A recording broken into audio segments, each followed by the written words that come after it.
Hello, everyone. Welcome back to another exciting episode of Tales of the Big Boy. It's been a while since I've read the book, and if you guys remember what page we left off on, we were just talking about Chapter 8, Live Steam Big Boys. So sit back, relax, and enjoy the story. It is still possible to operate and ride behind a big boy these days. One just has to think in terms of the engineer and the passenger being larger than the locomotive. Live steam hobby includes scaled-down steam-powered trains in various standard sizes, but still big and powerful enough for people to ride. It is comprised of both organized clubs and individuals spread across the United States and abroad. As a result of this, it is very difficult to ascertain just how many live steam models of the big boy might still be out there. Now, I want to say right away, I do apologize. It's been a long time since I've read. But we have a picture here of 4008 in live steam models, and the caption reads, "The world of miniature live steam readily allows an American locomotive icon like the big boy to be found in other countries such as Great Britain.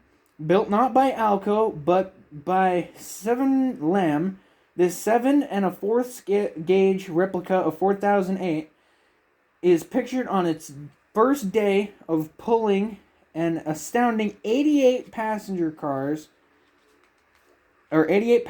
on top of a park version of Sherman Hill, USA."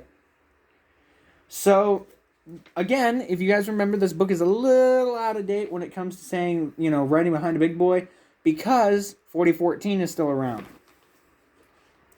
And here we've got two awesome pictures of big boys, and you can just see that even the models are huge. We'll look at the pictures in just a moment. There are usually a supplier of every facet of a hobby. Live Steam Locomotives, a California firm operated by Roger Goldman, promotes itself as the world's only supplier of 7 1/4 and 7 1/2 inch gauge articulated steam locomotives. These include casting for a Union Pacific 4664, that's a Challenger type, that an experienced live steam hobbyist can use to expand upon to construct a big boy. Goldman notes that it takes considerable time to build either a live steam Challenger or big boy. One customer, the late Ford Epperson, needed 3.5 years and an estimated 9,000 hours to work and erect a 4000 from Goldman's castings. The overall length of the engine and tender is approximately 16.5 feet long, then weighs 3,150 pounds. Now, compared to the real one, that's small. When fully loaded with coal and water, that's even more insane. Epperson toured live steam railroad layouts in Oregon and California with his big boy until selling it to Paul Hunter, who is associated with Hunter Park in Riverside, California. Here at the Park Outdoor Railroads, members of the Riverside Live Steam Club regularly operate the engine, now numbered 4026, as a symbolic continuation of the 4000 series. So if anyone remembers, back in one of the first episodes, we discussed that there was only 25 built. So there was number 4000 and 4024. Meanwhile, overseas, in Dowall's Adventure Park in Cornwall, in England, operates the Dowall's Forest Park Railroad. A unique 7 1/4 scale gauge system features both steam and diesel power, modeled after the Denver and Rio Grande Western and Union Pacific locomotives. The equipment representatively operates over landscapes made to replicate Colorado and Wyoming.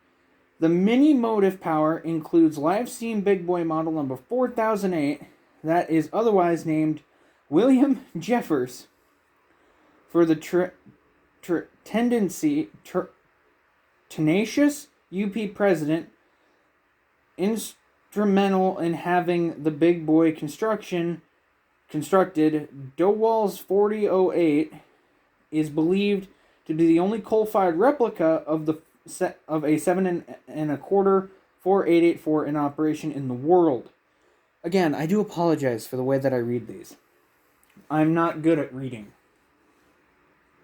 The park's founder, John Southern, an Englishman with a strong interest in Union Pacific, had the 4008 constructed in 1978 by the British engineering firm of Severn Lamb Limited.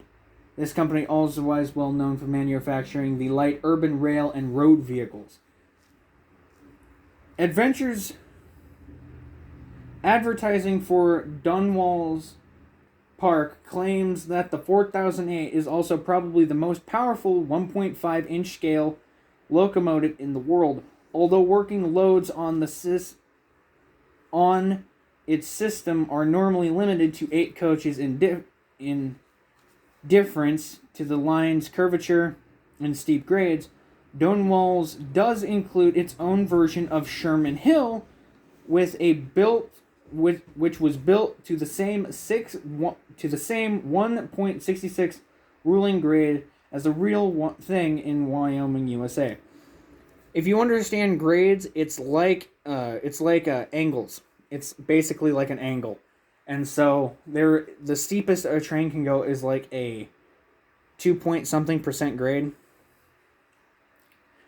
In an interesting turn of events, the work at the Severn Lambs did for the Darwin Adventure Park and its 4008 subsequently resulted in the firm receiving a commission from the United States to construct one of the most finely scaled live steam models of the Big Boy. This is a 1.6-inch scale replica of number 4005 for the live steam enthusiast Tom Miller from Portland, Oregon. Miller had interested to build a live steam UP484 Northern until seeing work done on the SL from Dowall's.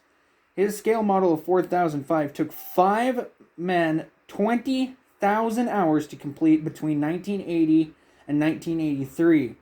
Miller chose to model a number his oil-burning engine after real 4005 since the prototype had briefly been converted to an oil burner by Union Pacific starting in 1946. Prior to the construction of his model, Miller carefully researched the real 4005 and the Forey Museum of Transportation in Denver, plus the 4000s on display in Pomona and Cheyenne.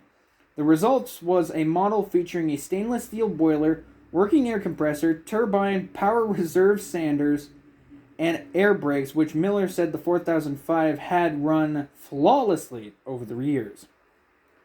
In addition to live steam, that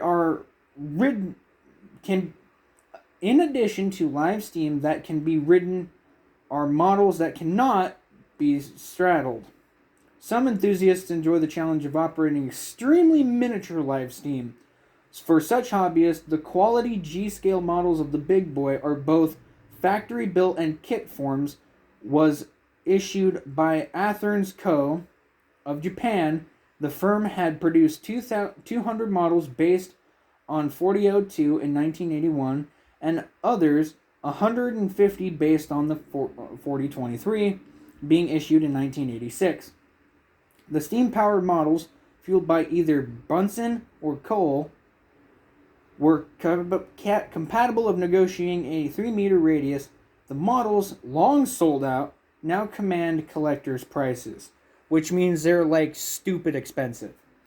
And if you can see here, we got the picture of this Big Boy, and then we got the picture of this model over here.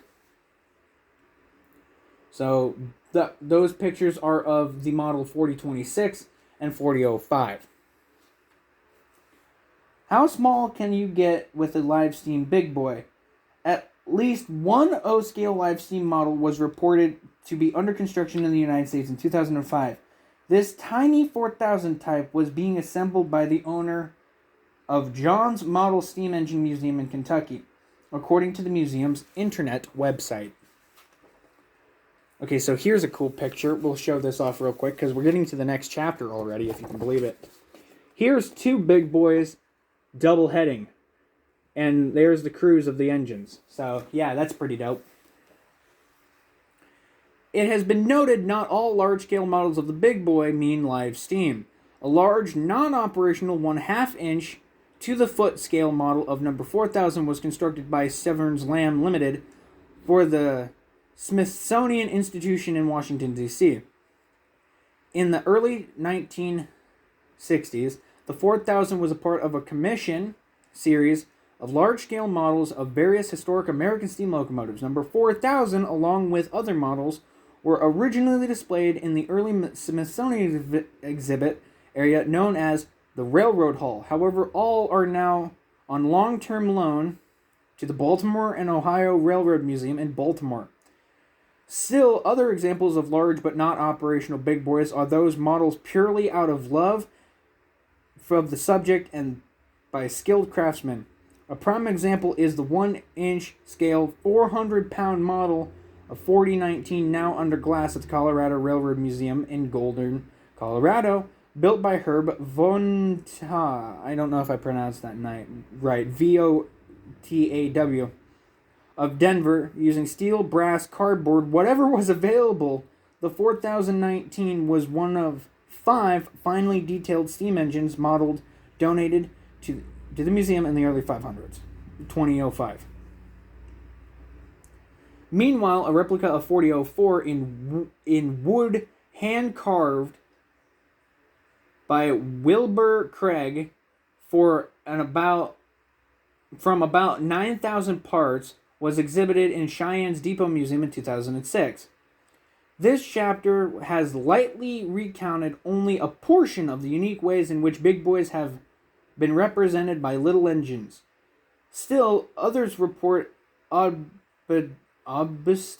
including 2.5-inch gauge live steam models of the UP4884, constructed by an Englishman who slowly scratch-built hard-to-obtain parts for it during World War II. His perseverance paid off in Great Britain's post-war years with a working model capable of pulling passengers around a 52-foot curvature track known as the Falls Grove Railroad. In other instances, the actual sound of a big boy was reportedly heard in Tempins Ariz, thanks to live steam.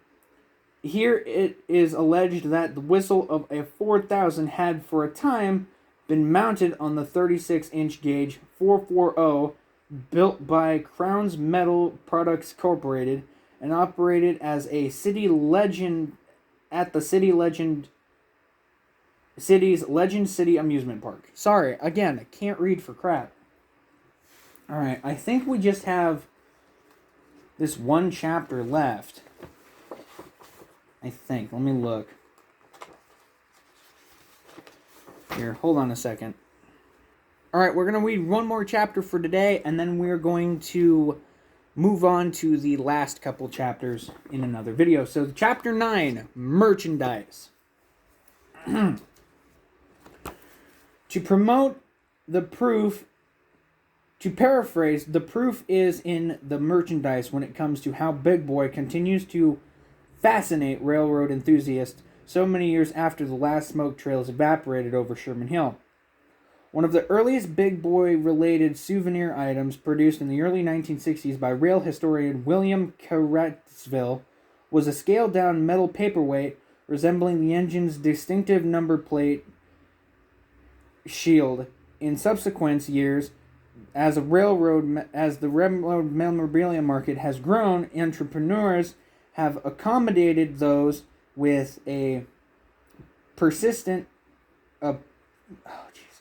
for anything related to the UP's largest steam locomotive. The Big Boy has been subjects of books, videos, DVDs, art prints, calendars, t-shirts, coffee mugs, checkbook covers, letter stationery, and puzzles. It has appeared on phone cards and as part of a collector series of train seasons. It has been a subject of a floaty pen made in Denmark. Big Boy is a part of the Microsoft Train Simulator program that allows amateur engineers to operate a 4884 from the comfort and safety of home. Perhaps the most offbeat merchandise item of the Big Boy soap. A 5-ounce bar made of all natural goat's milk and featured the 4018 on the wrapper. The manufacturer had been an official sponsor of the ill-fated efforts to restore the 4018 to operation. Read in Chapter 10, which we're going to read in the next episode. Interestingly, the United States Postal Service, which had issued railroad and locomotive scenes on their stamps in various times in history, has never issued a postage stamp featuring the Big Boy. The story is different overseas, where the Big Boy has appeared in at least half a dozen foreign-issued stamps. This simple reason is it's a tropical stamp, be they of trains, planes, ships, or Elvis, provide a number of small countries with considerable income by creating to the plastic hobby. Countries that have issued stamps of the Big Boy, either singularly or as part of a collector's set, have issued Gabon, Guinea Republic, Marshall Islands, Syria, I can't even pronounce these, Congo, Dominican Republic. So there's a lot of countries that have done this. Others have related merchandise to speak for the spirit of the 4000s. Jeans Porkangi, principal tourist with the Chicago Symphony Orchestra, and developed fan of the UP Steam in 2001, released his third solo CD of his tuba music entitled Big Boy. But for the record, and for anyone who might wonder if any of these connections to the famous Big Boy restaurant chain made use of the name first, it was in 1936, 5 years before the 4000s arrived on UP, when Bob Wayne, owner of a small diner in Gainesville, California, invented a unique double-decker hamburger he called the Big Boy. The customers later sketched a cartoon character of a boy in checkered overalls that became Big Boy. The diner's logo, and ultimately a chain widely recognized by its corporate symbol, Big Boy Restaurants internationally, is currently a franchisor of more than 455 eating establishments in the United States, Canada, and Japan. Holy cow. Realistically, neither railroad nor hamburger chains had a lock on the Big Boy moniker. Both professional musicians and Hollywood actors have used Big Boy as a nickname for themselves, while among many commercials have used it been clothing and sports equipment lines, hybrid gardens, vegetables, monster trucks, and even promotional groups of sumo wrestling. It would be difficult to determine just how many of these might have been received their impressions from the world's largest steam locomotive. Now, I used to have a shirt that had the Big Boy character on it, and I thought that was hysterical. But next episode, we're going to read Chapter 10, the 4010 effort, or the 4018 effort. So, if you guys are enjoying this, please let me know. I know the last video at the time of me recording this has 0 views, so I'm going to upload this and see what the heck happens. If you guys don't like it, don't worry, the series is almost over. And the reason why I'm reading this, if you didn't remember from the first episode, is my channel, Gamerman 4014. 4014 is the only surviving operating Big Boy in the world from the Union Pacific. And so I'm trying to basically support the history of it. So if you guys like this series, let me know. Hit the like button down below. Hit the subscribe button. And I will see you guys in the next episode. Bye!